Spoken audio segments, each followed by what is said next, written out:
اسلام میں بارات کا کوئی تصور نہیں، سیرا بندی کی کوئی تقریب نہیں، ہندوانہ تقریبات نہیں۔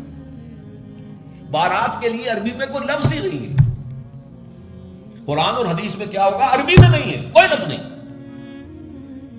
یہ خالص عجمی لفظ، بارات عجمی ہے، ایرانی ہے، اس کا اسلام سے کوئی تعلق نہیں، جڑ کٹ جائے اس کی۔ یہ بھی ہندوانہ تصور ہے۔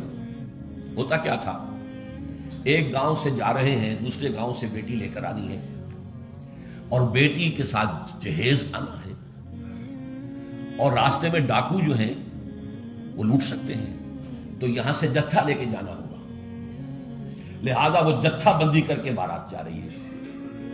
اب وہ جا کر جنج گھر جو بنے ہوئے ہیں وہاں پر ٹھہر رہی ہے، 2 دن 3 دن عیش کر رہے ہیں، چھرے اڑا رہے ہیں لڑکی والوں کے پیسے پر، پھر وہ مال غنیمت سے لدے پھندے واپس آ رہے ہیں، لہذا وہ جتھا حفاظت کرتا تھا۔ یہ سارا ہندوانہ تصور ہے، اسلام سے کوئی تعلق نہیں۔ تو نمبر 1 نکاح مسجد میں، نمبر 2 کوئی دعوت طعام ہی نہیں، کوئی بھی نہیں، نو انٹرٹینمنٹ واٹس ایور لڑکی والوں کی طرف سے۔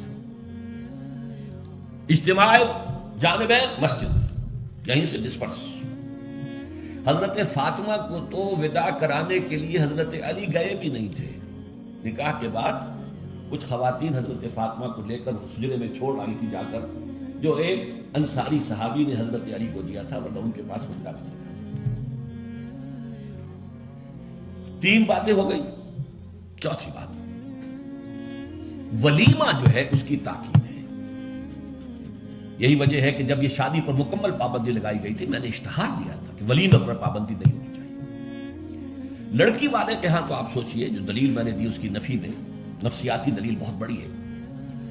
لڑکی والے کے ہاں ویسے تو لفظ شادی خوشی، وہاں بھی شادی یہاں بھی شادی، لڑکی والے کے ہاں خوشی نہیں ہوتی، اس کے گھر سے لخت جگر نور چشم نکل کر جا رہی ہے، کیسے خوشی ہوگی؟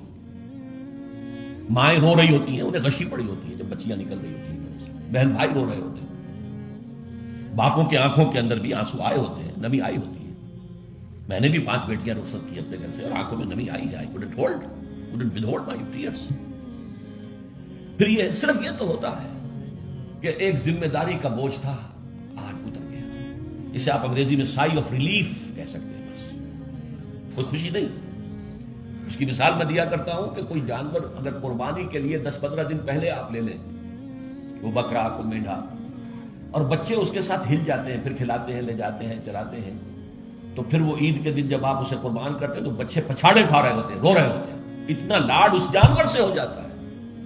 تو یہ نور چشم لخت جگر گھر سے نکل رہی ہے، 18-20 برس رہی ہے آپ کے گھر میں آج جا رہی ہے۔ ٹھیک ہے، سائی آف ریلیف ہے، لیکن اندیشہ بھی ہوتا ہے، ذہن میں رکھیے، ہمیشہ ہوتا ہے۔ پتہ نہیں بیل منڈے چڑھے نہ چڑھے، موافقت مزاج کی ہو نہ ہو، نئے ماحول میں جانا ہے، ایڈجسٹمنٹ ہو نہ ہو، اپنی حد تک پورا اطمینان کر لیا ہے، دیکھ لیا ہے، سوچ بچار کر لیا ہے، لیکن کیا کہا جا سکتا؟ ایک بالکل یوں سمجھیے کہ ایک نیا ماحول ہے، نئی جگہ جا رہی ہے، لہذا وہ اندیشہ بھی موجود ہوتا ہے۔ لہذا واقعتاً لڑکی والوں کے ہاں خوشی کا موقع نہیں ہے، ان کے ہاتھوں مرغ پلاؤ کھانا بے غیرتی ہے۔ ہاں، لڑکے والے کے ہاں خوشی ہے، اس کا گھر آباد ہوا ہے، اور اسے حکم دیا حضور نے، اولموا ولو بشاۃ، ولیمہ ضرور کرو، چاہے تمہارے پاس ایک ہی بکری ہو۔ وہ ایک ہی بکری در حقیقت ان کے ہاں مفلسی کی سب سے بڑی شکل ہو سکتی تھی، لیکن بھیڑیں بکریاں پالنا تو ان کا پیشہ تھا، تو کسی وقت ایک ہی بکری ذبح ہوا بہت ہی غریب ہے، فرمایا اسی کو ذبح کرو، کھانا کھلاؤ اپنے دوستوں کو، اپنے احباب کو، سیلیبریٹ کرو۔ سیلیبریشن تمہارے ہاں ہونی چاہیے، مرد کے ہاں، لڑکے کے ہاں۔ پھر اس میں بھی اس قدر حضور صلی اللہ علیہ وسلم کی تعلیم کے اندر دیکھیے توازن ہے۔ فرمایا، یہ مسلم شریف کی روایت ہے جو میں آپ کو سنا رہا ہوں، عن عبداللہ ابن عمر رضی اللہ تعالی عنہ ان نبی صلی اللہ علیہ وسلم قال اذا دعی احدکم الی الولیمۃ فلیجب، جب تم میں سے کسی کو ولیمے کی دعوت دی جائے تو ضرور جائے۔ اور ایک اور حدیث ہے ابو ہریرہ سے رضی اللہ تعالی عنہ کہ حضور نے فرمایا شر الطعام طعام الولیمہ، ولیمے کا کھانا برا کھانا ہے۔ کیوں؟ اس میں غریبوں کو نہیں بلایا جاتا، بلکہ غریبوں کو تو دھکے دیے جاتے ہیں۔ آپ دیکھتے ہیں بڑے بڑے ٹینک لگے ہو، لگے ہوتے ہیں ٹینٹ، اور وہاں پر اندر جو کچھ ہو رہا ہوتا ہے، کھانا ضائع بھی ہو رہا ہوتا ہے، غریب کو تو کسی کو داخل نہیں ہونے دیں گے نا. اور ہے بھی نہیں، وہ مسلی کھلانے کے لیے تو نہیں ہے نا، وہ تو اپنے اعزاء رشتہ دار احباب ان کو اپنی خوشی میں شریک کرنے کے لیے. حضور نے فرمایا شر الطعام طعام، لیکن اس کے باوجود من لم یجب الدعوہ فقد عصى اللہ ورسولہ، جو شخص ولیمے کی دعوت قبول نہیں کرے گا اس نے گویا کہ اللہ اور اس کے رسول کی نافرمانی کی. اب آپ سوچئے، جس نبی نے ہمیں اتنی تفصیل سے ہدایت دی دعوت ولیمہ کی، اگر لڑکی والوں کے ہاں کسی دعوت کے اندر کوئی خیر ہوتا ذرہ بر، تو کیا حضور ہمیں اس سے محروم رکھتے صلی اللہ علیہ وسلم؟ تو چوتھی بات جو میں نے عرض کی کہ ولیمہ کیا جائے، ہاں البتہ ون ڈش کی پابندی لگائی جا سکتی ہے، بالکل لگائی جا سکتی ہے. اسراف اور تبذیر کو روکا جا سکتا ہے. اسراف کسے کہتے ہیں؟ اسراف کہتے ہیں ضرورت کی جگہ پر ضرورت سے زائد خرچ کرنا. عام اپنے گھر کے کھانے میں بھی ایک سے زیادہ ڈش پکانا، ایک سے زیادہ کھانا حضور کے نزدیک نہایت ناپسندیدہ.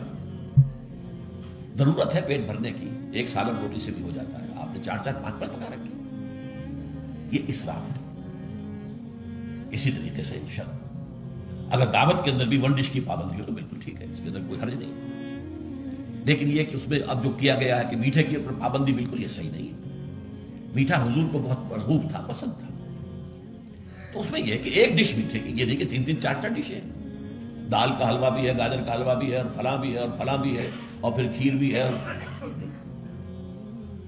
لہذا ولیمے کی اجازت ہونی چاہیے. اور ظاہر بات ہے کہ ہر شخص اپنی سطح کے مطابق کرے گا، اور وہ آدمی بھی بلائے گا، جو کم ہی بلا سکتا ہے وہ کم بلائے گا، جو زیادہ بلا سکتا ہے زیادہ بلائے گا. اس کے اوپر بھی کوئی خاص پابندی لگانے کی ضرورت نہیں ہے.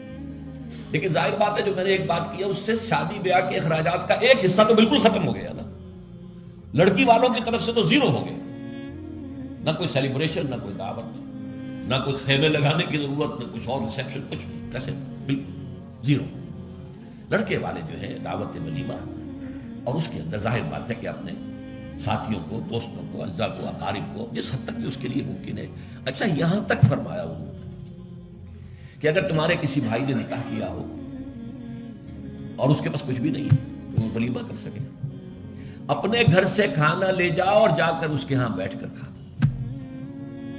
سیلیبریٹ کرو، اس کی خوشی میں شریک ہو. یہ کس قدر فطری تعلیمات ہے، غور